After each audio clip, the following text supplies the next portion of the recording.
This is the Sakar Murli of the 10th of July 2025. Essence: Sweet children, renounce body consciousness and become soul conscious. Only those who are soul conscious are called part of the godly community. Question: how is the spiritual gathering of you children different from all other spiritual gatherings? Answer: this is the only spiritual gathering where you listen to the knowledge of souls and the Supreme Soul. You study here to attain your aim and objective, which is in front of you. In other spiritual gatherings, neither do they study, nor do they have any aim or objective. Om Shanti. The spiritual father explains to you spiritual children. You spiritual children are listening to him. The Father first explains, whenever you sit here, do so while considering yourselves to be souls. Do not consider yourselves to be bodies. Those who are body conscious are said to belong to the devil's community. Those who are soul conscious are said to belong to the godly community. God doesn't have a body. He is constantly soul conscious. He is the Supreme Soul, the Father of all souls. The Supreme Soul means the highest on high. When people speak of God the highest on high, it enters their intellects that his form is an incorporeal oval image. The incorporeal oval image is also worshipped. He is the Supreme Soul. He is the highest of all souls. He too is a soul, but he is the highest soul of all. He doesn't enter the cycle of birth and death. All others take rebirth, and they are all part of creation. Only the one Father is the Creator. Brahma, Vishnu and Shankar are also part of creation. The whole human world is the creation. The Creator is called the Father. A man is also called a creator. He adopts a wife and creates a creation with her. He then sustains their creation, but he doesn't destroy it. All the founders of religions create a religion and then also sustain it. None of them destroys it. The unlimited Father is called the Supreme Soul. Just as the form of souls is a point, so the form of the Supreme Father, the Supreme Soul, is also a point. However, the large oval image that they make on the path of devotion is just so that they can worship him. Otherwise, how could a point be worshipped? In Bharat, when they create a sacrificial fire of Rudra, they create a Shivalingam and salagrams of clay and then worship them. That is called the sacrificial fire of Rudra. In fact, its real name is the sacrificial fire of the imperishable knowledge of the Gita by Rudra, in which the horse is sacrificed to attain self-sovereignty. This too is mentioned in the scriptures. The Father now tells you children, consider yourselves to be souls. In no other spiritual gathering does anyone have this knowledge of souls or the Supreme Soul, nor is anyone able to give it. There is no aim or objective there. You children are now studying this study. You know that a soul enters a body. Souls are imperishable, whereas bodies are perishable. A soul plays his part through his body. Souls are bodiless. It is even said, you came bodiless and you have to return bodiless. You adopted a body, but before you can return, you have to become bodiless. The Father sits here and explains this to you children alone. You children also know that when it was the Golden Age in Bharat, it used to be a kingdom of deities. There was just the one religion. The people of Bharat don't even know this much. Those who don't know the Father don't know anything. The ancient rishis and munis also used to say, we neither know the Creator nor the creation. The Creator is the unlimited Father. Only He knows the beginning, the middle, and the end of creation. The beginning is called the start, and the middle period is the period in between. In the beginning there is the golden age, which is called the day. Then the night lasts from the middle to the end. The day lasts for the golden and silver ages. Heaven was the wonder of the world. Only Bharat was heaven, where Lakshmi and Narayan used to rule.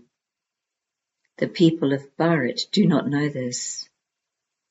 The Father is now establishing heaven. The Father says, consider yourselves to be souls. I am a first-class soul. At this time, all human beings are body conscious. The Father makes you soul conscious. The Father also tells you what a soul is. Human beings don't know anything at all.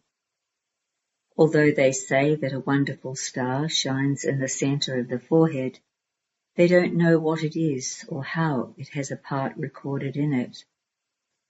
The Father has now explained this to you. You people of Bharat have to play your parts for 84 births. Bharat is an elevated land. It is the pilgrimage place for all human beings. The Father comes here in order to grant salvation to everyone. He liberates us from Ravan's kingdom. He becomes our guide and takes us back home. People just say that without understanding the meaning of it. At first there were deities in Bharat. Then they had to take rebirth. It is the people of Bharat who become deities, then warriors, merchants and shudras. They take rebirth. It takes 7 days to understand this knowledge fully. Your impure intellects have to be purified. Lakshmi and Narayan used to rule in the pure world. When it was their kingdom in Bharat, there were no other religions. There was only the one kingdom. Bharat was very solvent. Their palaces were studded with diamonds and jewels. Then when Ravan's kingdom began, they became worshippers. They went onto the path of devotion and built temples, etc. They built the temple of Somnath. There wasn't just one temple. Here too, in the temple to Shiva, there were so many diamonds and jewels that Muhammad Ghaznavi took them away in camel loads. There was so much there that even hundreds of thousands of camels could not have taken them all. In the Golden Age, there were so many palaces of gold studded with diamonds and jewels. Muhammad Ghaznavi only came recently. There were so many palaces, etc., even in the Copper Age. They were all buried by earthquakes. There was no golden island of Ravan. That symbolizes what the condition of Bharat becomes in Ravan's kingdom. It becomes 100% irreligious, unrighteous, insolvent, impure and vicious. The new world is said to be viceless. Bharat used to be the temple of Shiva, Shivalaya. It was also called the wonder of the world. There used to be very few human beings there. There are now billions of human beings. Just think about it. It is now the most auspicious confluence age for you children. It is now that the Father is giving you divine intellects and making you into the most elevated human beings. The Father gives you elevated directions in order to change you from ordinary human beings into deities. It is only of the Father's directions that it is said, "Your ways and means are unique." No one knows the meaning of that. The Father explains, "I give you such elevated directions that you become deities." The Iron Age is now coming to an end. The destruction of the old world is in front of you. Human beings are in total darkness and sleeping in the sleep of Kumbhakarna. It is said, it is written in the scriptures that the Iron Age is still in its infancy because there are still 40,000 years to go. Because they believe in 8.4 million species, they have lengthened the duration of the cycle. In fact, it is only 5,000 years. The Father explains, you take 84 births, not 8.4 million. The unlimited Father knows all of those scriptures, etc. And this is why he says that all of them belong to the path of devotion, which lasts for half a cycle, and that no one can meet him through those. Consider this. If the duration of each cycle were hundreds of thousands of years, the population would then be very large, since the population of the Christians has become so large in only 2,000 years. The original religion of Bharat is the deity religion. That should continue, but because they have forgotten their original eternal deity religion, they say that their religion is Hindu. There is no such religion as Hindu. Bharat used to be so elevated. When there was the original eternal deity religion, it was the land of Vishnu. It is now the land of Ravan. Look what those deities have now become after taking 84 births. The people of Bharat consider the deities to be viceless and themselves to be vicious. Therefore, they worship the deities. In the Golden Age, Bharat was viceless. It became a new world, and it was called New Bharat. This is Old Bharat. What was that New Bharat like, and what is Old Bharat like? In that new world, Bharat was new, and now in this old world, Bharat is old. What has its state become? Bharat used to be heaven, and it has now become hell.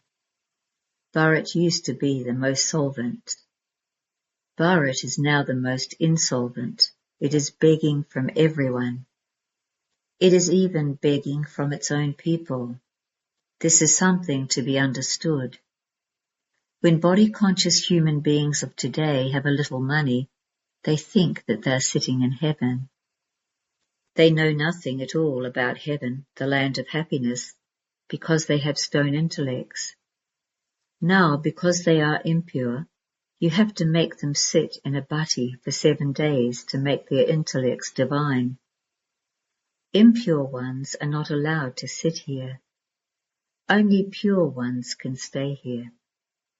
Impure ones cannot be allowed to come here. You are now sitting at the most auspicious confluence age. You know that Baba is making you the most elevated of all. This is the story of the true Narayan. The true Father is teaching you Raj Yoga in order to make you into a true Narayan from an ordinary human. Only the one Father has this knowledge, and he is called the ocean of knowledge. The praise, the ocean of peace and the ocean of purity, belongs to him. It cannot be the praise of anyone else. The praise of deities is distinct from the praise of the Supreme Father, the Supreme Soul Shiva. He is the Father. Sri Krishna is a deity. Those of the Sun dynasty then become those of the Moon dynasty, and then those of the Merchant dynasty, etc. Human beings don't understand the meaning of Hamso. They say, I, a soul, am the Supreme Soul. How wrong they are. You must now explain to them how the stage of Bharat ascends and descends. There is this knowledge, whereas all of that is devotion. In the Golden Age, everyone was pure. It was the kingdom of the king and queen. There were no advisors there because the king and queen were the masters themselves. They had received their inheritance from the Father. They had wisdom. Lakshmi and Narayan didn't need to take advice from anyone. There were no advisors there. No other land is ever as pure as Bharat was. It was such a great and pure land. Its very name was heaven, whereas it is now hell. Only the Father can change this hell into heaven. Acha. To you sweetest, beloved, long lost and now found children, love, remembrance and good morning from the Mother, the Father, BapDada. The spiritual Father says Namaste to you spiritual children, and the spiritual children say Namaste to the spiritual Father. Essence for Dharana, verse 1. Follow the elevated directions of the One Father and become deities from ordinary humans. At this beautiful auspicious confluence age, make your intellects divine and become the most elevated ones. Second, sit in a bhatti for 7 days and purify your impure intellect. Listen to the true story of the true Narayan from the true Father and become Narayan from a human being. Blessing. May you be honest and trustworthy and use every treasure according to the Father's directions for any task. An honest and trustworthy person is someone who doesn't use the treasures he has received from the Father for any task without his directions. If you waste your time, words, actions, breath or thoughts in following the dictates of others or under the influence of wrong company, if you think about others instead of thinking about yourself, if you are being arrogant about something instead of having self-respect, if you follow the dictates of your own mind instead of following Srimat, you cannot then be said to be honest. You have received all these treasures to benefit the world, and so to use them for that task is to be honest. Slogan: opposition has to be against Maya and not the divine family. Avyakt signal: accumulate the power of thoughts and become an instrument for elevated service. All souls belong to one unlimited family, and so no soul of our family should be deprived of blessings. Always have such elevated thoughts filled with zeal and enthusiasm in your hearts. Do not remain busy with just your own household. Remain stable in an unlimited stage and have the elevated thought to serve unlimited souls. This is the easy way to have success. Om Shanti.